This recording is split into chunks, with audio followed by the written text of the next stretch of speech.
കോട്ടയത്ത് ഓപ്പറേഷൻ ഗുരുകുലം പദ്ധതിയുടെ ഭാഗമായി സ്കൂളുകൾ കേന്ദ്രീകരിച്ച് പോലീസ് പരിശോധന ശക്തമാക്കി.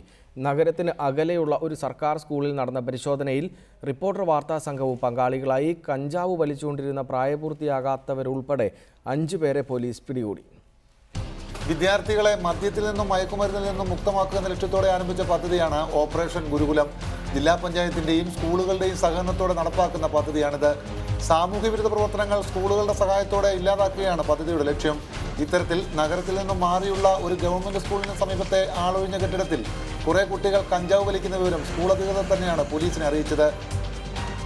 ഉടൻ തന്നെ പോലീസ് എത്തി 5 പേരെ പിടികൂടി. ഒരാൾ ഓടി രക്ഷപ്പെട്ടു. പിടികൂടിയവരിൽ 3 പേർ പ്രായപൂർത്തിയാകാത്തവരാണ്. സ്കൂളിന് സമീപത്തെ ആളൊഴിഞ്ഞ കെട്ടിടത്തിൽ നടത്തിയ പരിശോധനയിൽ കഞ്ചാവ് നിറച്ചു വലിച്ച ബീഡി കണ്ടെത്തി. സാമൂഹ്യവിരുദ്ധയുടെ കേന്ദ്രമാണിവിടെയെന്ന് വ്യക്തം. പിടിയിലായവരെ വൈകുന്നേരത്തോടെ വീട്ടുകാർക്കൊപ്പം വിട്ടു. ഇത്തരത്തിൽ മദ്യത്തിനും മയക്കുമരുന്നിനുമൊക്കെ അടിമകളായവരെ കൗൺസിലിംഗ് നടത്തി നേരെയാക്കുക എന്ന ഉത്തരവാദിത്വവും പോലീസിനുണ്ട്.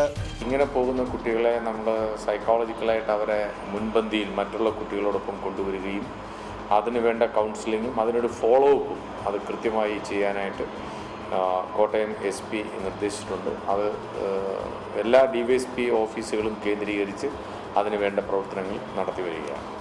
വരും ദിവസങ്ങളിലും ജില്ലയിലെ കലാലയങ്ങളിൽ വ്യാപക പരിശോധന നടത്താനാണ് പോലീസിന്റെ തീരുമാനം. റിപ്പോർട്ടർ, കോട്ടയം.